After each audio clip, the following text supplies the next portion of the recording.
अस्सलामुअलैकुम dear teachers, parents and listeners, hope you are all fine इंशाल्लाह।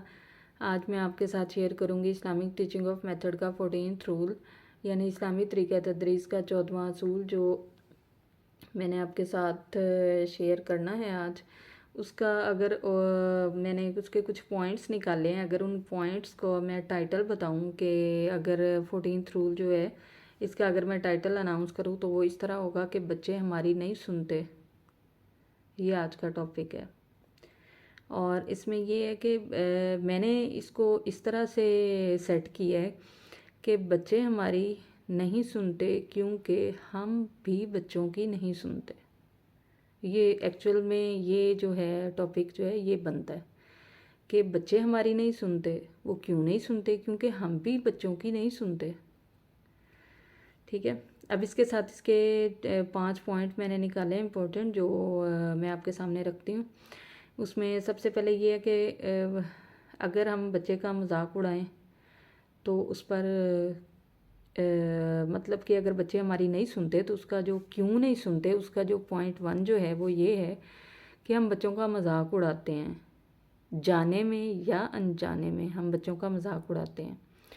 तो इससे उसकी स्टडी के हवाले से ये हो सकता है, उसकी फ़िज़िकली अपीयरेंस के हवाले से हो सकता है, उसकी हाइट, उसकी जो है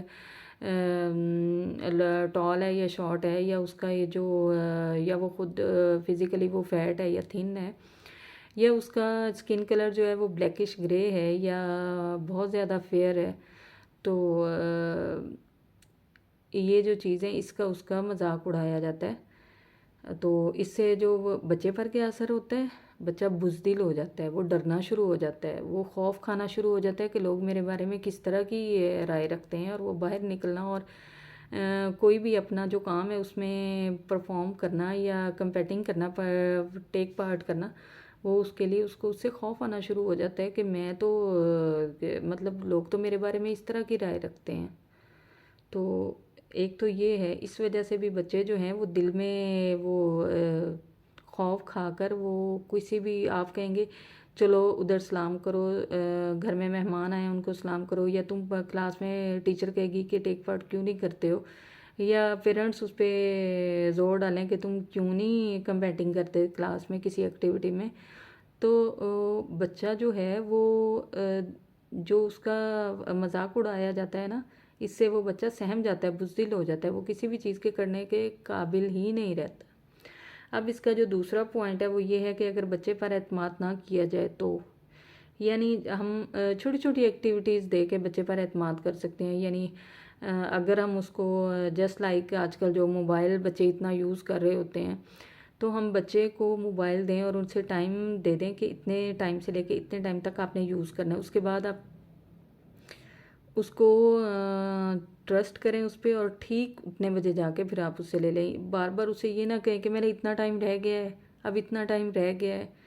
और एक दूसरी बात ये कि कोई भी आप बच्चे के ज़िम्मे कोई भी जिम्मेदारी उसको सौंप रहे हैं तो फिर उस पर ट्रस्ट करें कि वो करे, लेकिन उसके बाद जब आप देखेंगे कि उसके कोई अच्छे तरीके से उसको कर नहीं पाया, तो फिर भी उसको समझाएं कि आपकी ये कमज़ोरी रह गई है, ये आपकी वीकनेस है यहाँ पे, और नेक्स्ट टाइम आपने जो है इसको बेहतर करना है।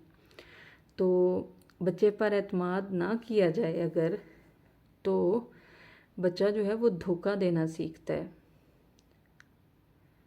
यानी अगर हम बच्चे पर एतमाद नहीं करेंगे, बार बार उसको शक की निगाहों से देखेंगे, तो वो उसके अंदर ऑटोमेटिकली जो जज्बात हैं, वो जो इमोशंस हैं वो पैदा होते हैं, वो धोखा देने वाले होते हैं, डिसीव करने के होते हैं। तो इस तरह बच्चों को शक की निगाह से ना देखें, उनको समझाने के बाद पूरा ट्रस्ट करें, और उसके बाद अगर वो बच्चा उसमें कुछ कमी या उसकी कोई कमज़ोरी रहेगी उसके बाद उसको मज़ीद समझाएं। इसके बाद ये है कि बच्चे को तनकीद का निशाना ना बनाएं, हमेशा उसको अप्रिशिएट ही करें, हमेशा उसकी तारीफ़ ही करें।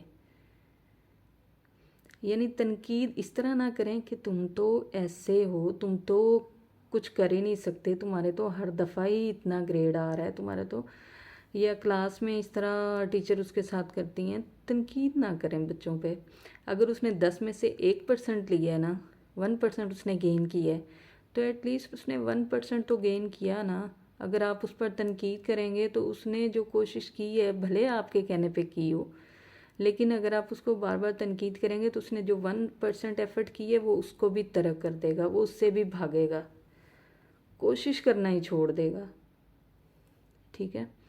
और अगर आप उस बच्चे की तारीफ़ नहीं करेंगे तो वो अच्छी चीज़ों को पसंद नहीं करेगा। उसके ज़हन में ये होगा कि मैंने कितनी अच्छी चीज़ें की हैं, मेरी तो कोई तारीफ़ नहीं करता। तो वो भी अच्छी चीज़ों को आप उसके सामने दूसरे बच्चे की तारीफ़ करेंगे, देखो इसने कितने अच्छे मार्क्स लिए हैं, तो वो देख के उसको वो उसके दिल में वो इमोशंस ही नहीं पैदा होंगे कि मैं उसको अप्रिशिएट करूं, क्योंकि उसको खुद को अप्रिशिएट नहीं किया जाता, उसकी खुद की तारीफ़ नहीं की जाती। तो वो अच्छी चीज़ों को पसंद ही नहीं करेगा कि उसके सामने कोई लाख अच्छा बन जाए या किसी के बहुत अच्छे मार्क्स आ जाएं या कोई बहुत अच्छा काम कर रहा है, तो उसको ये होगा कि मेरी तो करते नहीं है तारीफ़, तो मैं क्यों करूं। वो भी अच्छी चीज़ों को पसंद करना छोड़ देगा। उसका अब ये है 5वां पॉइंट, ये है कि मारपीट ना की जाए बच्चों की। बच्चों की मारपीट करने से अगर हमने उसके 1 पॉइंट या मार्क्स कम लेने पे हमने उसकी ऐसी पिटाई लगाई है ना कि हम अपनी सारी, आपने अपना जो कहते हैं कि पूरे साल का गुस्सा एक दिन उस पर उतार दिया है ना, जो उसकी तमाम तर सलाहियतें आपने मार दी हैं। यानी वो उसने मार्क्स अच्छे नहीं लिए लेकिन वो अदब तो करता है आपका, बात तो मानता है आपकी, घर में किसी की हेल्प तो करता है, या वो कुछ कोशिश तो कर रहा था ना। अगर उसने ये तो नहीं कि उसने बिल्कुल कोशिश नहीं की, वो फेल हो गया, फेल तो नहीं हुआ ना, वो कुछ कर तो रहा है ना। मतलब अपने दिमाग से जितना उसको समझ आ रही है, या अगर उसकी 0.5% भी वो एफर्ट कर रहा है ना किसी चीज़ को हासिल करने में, आपकी पसंद की चीज़ को हासिल करने में, तो फिर आप ये तो देखें कि अगर उसने इतना हो रहा है तो फिर उसकी टीचर से आप डिस्कस करें, उनसे काउंसलिंग करें कि हमारे बच्चे की क्या कमज़ोरियाँ हैं, क्यों वो इस तरह नहीं कर रहा। आप बच्चे के बारे में जान सकते हैं, उसके दोस्तों से बारे में जान सकते हैं कि वो कहाँ टाइम स्पेंड करता है। तो ये सारी चीज़ें हैं जिससे आप बच्चे की मारपीट की बजाय उसकी काउंसलिंग करें उससे, कि उसे क्या चीज़ें इरिटेट कर रही हैं, क्या चीज़ें उसको समझ नहीं आ रही हैं, या कौन सा टीचर है जो उसको पढ़ा तो रहा है लेकिन उसका टीचर का बिहेवियर या एटीट्यूड ऐसा कि वो समझने की वो समझना तो चाह रहा है लेकिन समझ पा नहीं रहा। तो ये सारी चीज़ें जो है वो पेरेंट्स को अंडरस्टैंड करनी चाहिए, बजाय इसके कि अगर उसके मार्क्स कम आए हैं तो उसको ऐसी मार लगाएं कि आइंदा उसे कहें कि बेटा तू अब याद ही रखेगा। तो ऐसा करने की बजाय आप बच्चे की टीचर से काउंसलिंग करें, बच्चे के फ्रेंड से काउंसलिंग करें कि बच्चे को क्या चीज़ समझ नहीं आ रही। समटाइम ये होता है कि बच्चा टीचर के डर की वजह से कि कहीं मेरे पेरेंट्स जो है वो टीचर के पास पहुंच जाएंगे और टीचर जो है वो मेरी कंप्लेंट पेरेंट्स को कर देगा, और पेरेंट्स तो ऑलरेडी मेरी इतनी धुलाई करते हैं, इतनी पिटाई लगाते हैं। तो आप बच्चे पर ट्रस्ट करें, बच्चे की सुने। हम बच्चों की नहीं सुनते इसलिए वो हमारी नहीं सुनते, पहले हमने बच्चों की सुननी है। हम पेरेंट्स हैं, हम टीचर्स हैं, हमने तो ये वाले स्टेप से हम गुज़र चुके हैं। बच्चों को तो अभी कुछ भी पता नहीं है, कुछ भी नहीं है, तो बच्चे की सुने पहले, बच्चा क्या कहना चाह रहा है। इसके बाद जो इस्लामिक पॉइंट ऑफ व्यू से मैं कुछ कुरान की कुछ आयत हैं छोटी छोटी, वो मैं आपके साथ शेयर करूँगी कि बच्चे हमारी नहीं सुनते क्योंकि हम भी बच्चों की नहीं सुनते। अब देखें अल्लाह ताला हमसे as a parents, as a teacher हमें क्या कह रहे हैं, अल्लाह ताला क्या फरमा रहे हैं बच्चों के हवाले से, बच्चों की तरबियत के हवाले से। सबसे पहले ये है कि इक़्तारबू मिन अब्नाइकुम, अपने बच्चों के करीब रहा करो।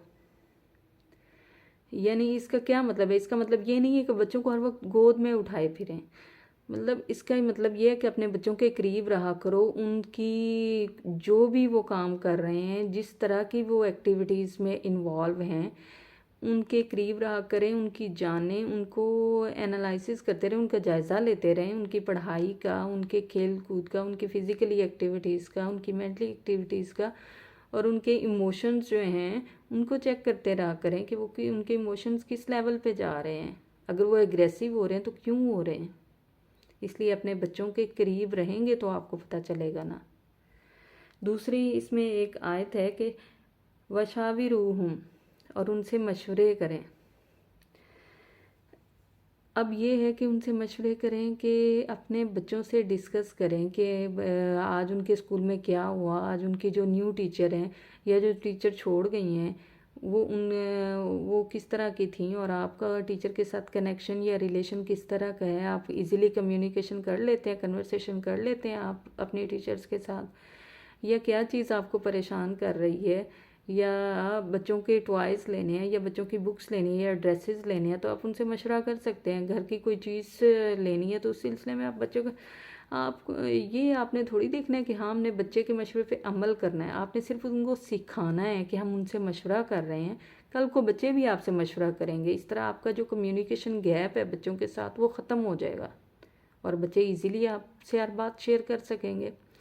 अब इसकी अगली आयत है वहावी रूहूम, और उनसे तबादला ख्याल किया करो। यानी अपने बच्चों से कोई भी टॉपिक छेड़ें, कोई भी पॉइंट उठाएं तो उसके बारे में उनकी राय भी लें और अपनी राय भी दें।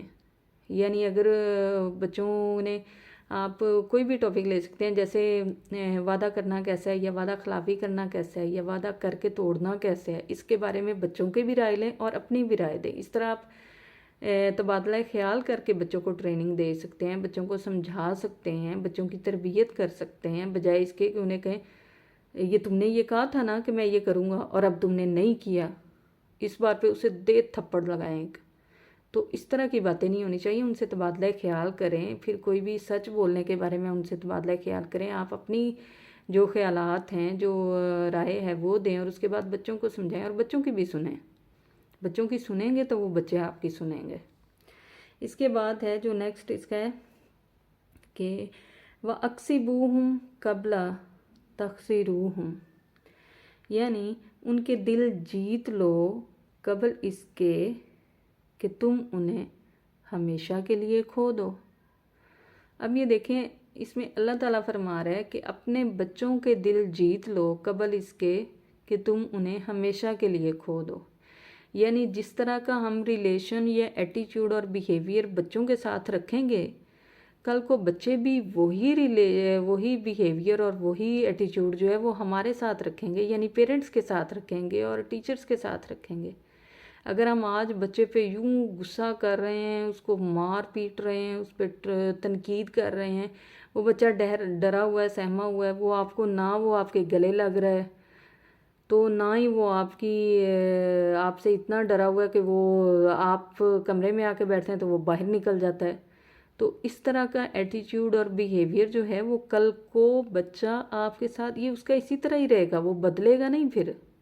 और कल को आपको उसकी ज़रूरत होगी बच्चों की, फिर आप गिला करेंगे कि बच्चा तो मेरे पास आके, मेरा बेटा तो मुझे पूछता ही नहीं, मेरा बेटा तो मेरे पास ही नहीं लगता, मेरा बेटा मुझे गले नहीं लगाता।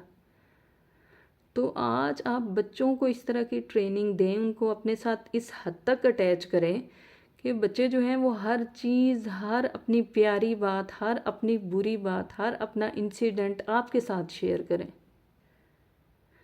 ताकि कल को भी वो आपके साथ शेयर कर सके, आपको टाइम दे सके। आज आप बच्चों को टाइम दें, कल को बच्चे आपको टाइम देंगे जब आपको ज़रूरत होगी।